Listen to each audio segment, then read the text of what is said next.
We live in a sighted world. It's designed for sighted people. As a blind individual or a visually impaired individual, navigating that world presents unique and impactful challenges. Traditional visual aids like a white cane or a guide dog are only a partial solution. They'll offer you information on your local environment, but they don't paint a complete picture.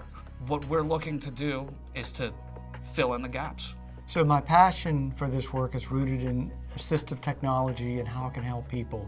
I vividly remember a Star Trek episode back in 1968 where the main character, Miranda Jones, though blind, could navigate through her environment with such precision that no one suspected that she was blind. So we may not be able today to match the flawless precision of the Star Trek character that inspired me, but we can offer a new dimension of precision and perception to the blind to allow them to go boldly where they could not go before.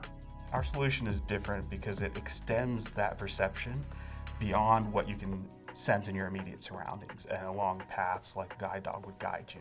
It allows you to perceive things at a distance, further away, and it allows you to better understand your surroundings. One of the hardest things we had to do when developing this technology is be able to perceive an environment without using sight, and to understand how we could best communicate information around our environment to the users that we're targeting.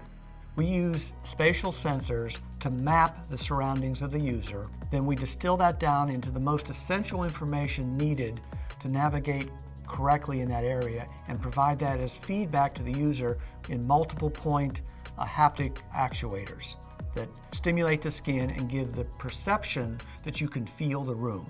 Dr. Petrosky sees value in blind people, and he sees value in the challenges that blind and visually impaired people face on a regular basis.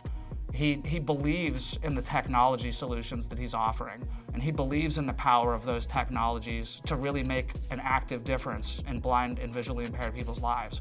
I've personally seen the difference that it can make, and I've personally been affected by the impact that these devices can add in value in terms of our dispositions and our daily lives. And his belief in me and the place that he's offered me in this team has given me all of the motivation to move forward to help make his dream a reality.